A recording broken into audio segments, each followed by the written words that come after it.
Kobaran api membakar 3 rumah warga di Mandailing, Natal, Sumatera Utara, Senin siang. Warga mengetahui kebakaran ini setelah api membesar. Tidak ada upaya penyelamatan dari warga, sementara petugas pemadam yang datang terlambat membuat api meludeskan seluruh bangunan dan barang-barang milik korban. Dugaan sementara, api berasal dari dapur salah satu rumah warga yang lupa mematikan kompor saat meninggalkan rumah. Dari dapur, terus anaknya kan minta tolong, dia teriak-teriak, minta tolong. Terus itu warga datang, terus nengok kebakaran ini kan. Dari itu bang, yang bakar itu berapa unit rumah bang? Rumahnya 3 unit rumah bang ya? 3 unit rumah. Kebakaran terjadi saat para penghuni rumah sedang beraktivitas di luar. Akibat kerugian ini diperkirakan mencapai ratusan juta rupiah.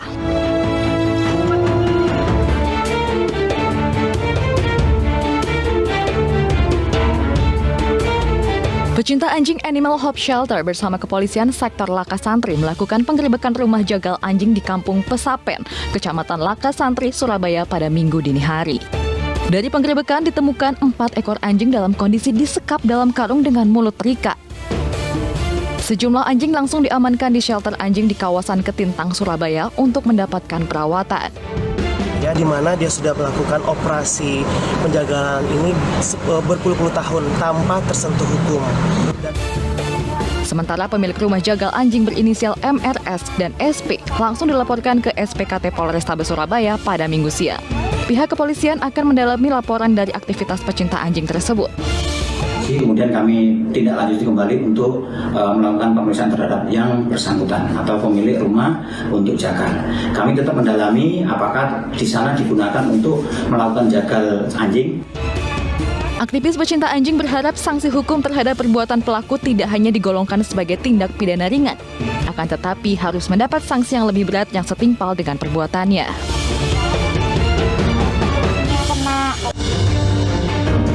Selamat malam pemirsa, apa kabar Anda? Kebakaran 3 rumah di Mandailing, Natal, Sumatera Utara menjadi pembuka jumpa kita di News Prime. Kami juga akan membahas dimulainya kontestasi politik jelang pemilu 2024 yang dibuka dengan pendaftaran partai politik ke KPU mulai hari ini. Saya Abraham Silaban, Anda menyaksikan News Prime.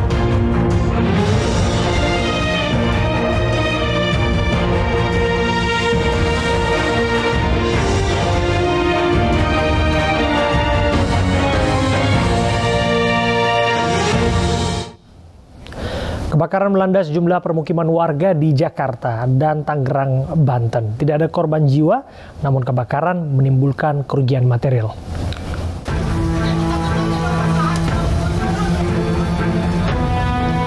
Kebakaran melanda permukiman padat di kawasan Pekojan Tambora, Jakarta Barat. Kebakaran diduga akibat hubungan pendek arus listrik pada tiang listrik dan menimbulkan kobaran api hingga menyambar rumah warga. 18 unit mobil damkar diturunkan ke lokasi kebakaran. Akibat kejadian ini, 7 rumah semi permanen ludes terbakar api.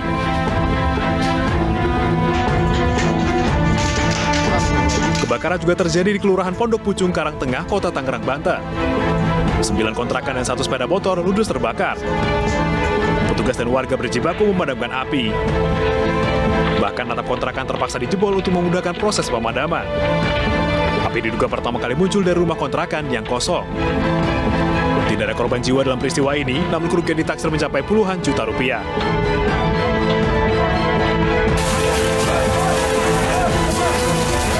Di Jalan Inspeksi Kalisunter, Kelapa Gading, Jakarta Utara, Senin siang, kebakaran juga melanda permukiman padat penduduk. Kebakaran diduga berasal dari hubungan pendek arus listrik. Api kemudian merambat ke bangunan lainnya. Petugas sempat terkendala karena banyaknya kendaraan yang diparkir di tepi jalan. Kontrakan ya. 4 bangunan, satu rumah tapi 4 bangunan. Untuk sementara dugaannya apa? Dugaan sementara adalah dari listrik. Kalau untuk yang aneh nanti dari pihak kepolisian. Tidak ada korban jiwa dalam kebakaran ini. Api berhasil padam setelah 7 mobil pemadam diterjunkan ke lokasi. Truk tangki tersangkut di jembatan penyeberangan orang atau JPO karena tingginya melebihi batas maksimum JPO. Kejadian tersebut membuat Jalan Sudirman, Bekasi, Jawa Barat macet parah.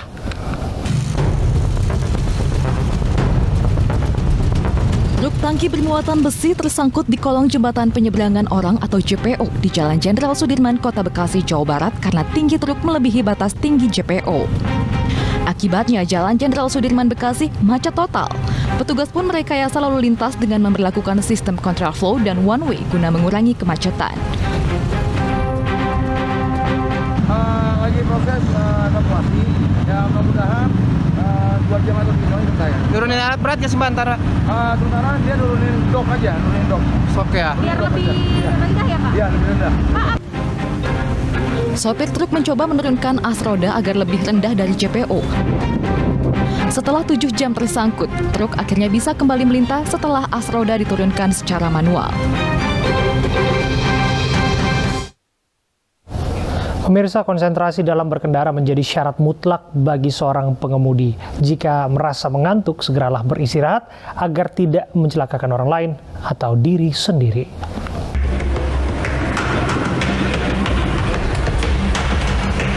Sebuah mobil pick-up penjual tahu mengalami kecelakaan tunggal di Jalan Raya Batu Bulan, Gianyar, Bali. Diduga mengantuk, pengemudi mobil yang tengah melaju ini tidak dapat mengendalikan kendaraannya. Mobil ini menabrak tembok pembatas jalan hingga terjatuh ke area pura keluarga. Bangunan pura dan mobil mengalami kerusakan yang cukup parah, sementara sopir mengalami luka ringan. Sopir dan pemilik pura bersepakat menyelesaikan secara damai.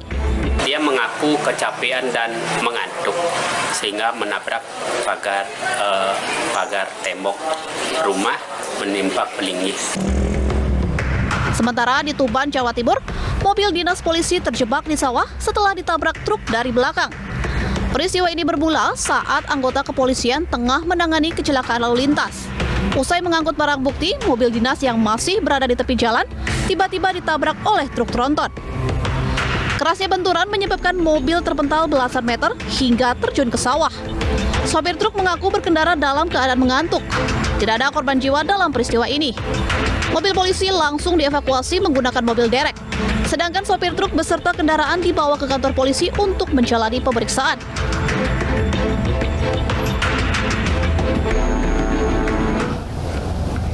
Untuk mendalami kasus kematian Brigadir Yosua, Komnas HAM memeriksa ajudan dan asisten rumah tangga Irjen Verdi Sambo. Ajudan yang diperiksa merupakan seorang ajudan yang tidak hadir saat pemeriksaan para ajudan pekan lalu.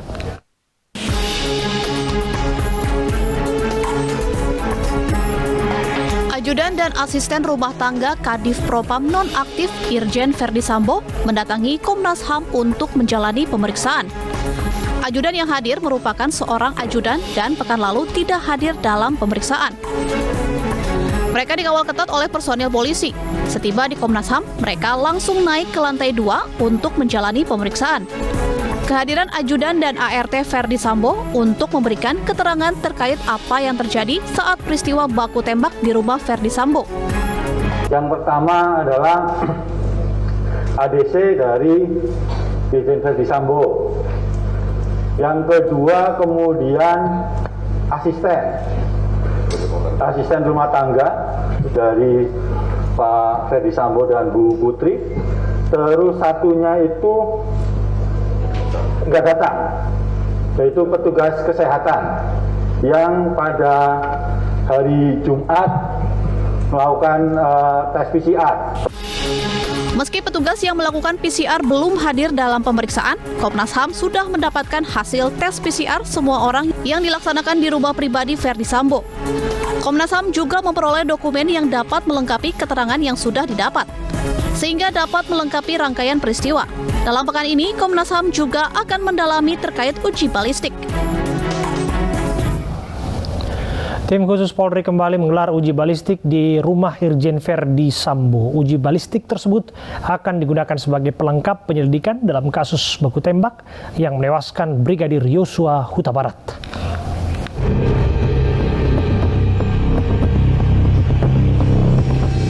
Tim khusus Polri kembali mendatangi kediaman Irjen Polisi Verdi Sambo di kawasan Duren 3, Pancoran, Jakarta Selatan, Senin pagi.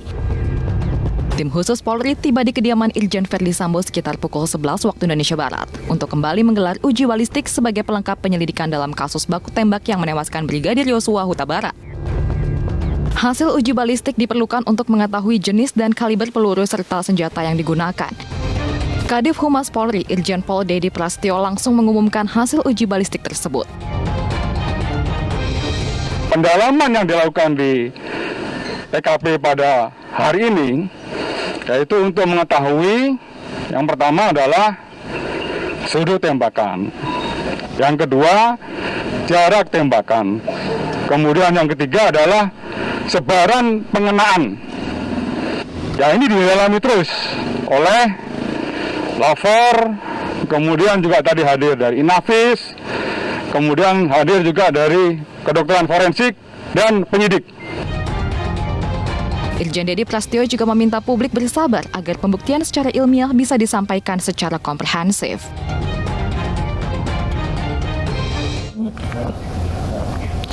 Puluhan remaja mengendarai motor berkonvoi sambil membawa senjata tajam. Informasinya kami hadirkan untuk Anda saat lagi.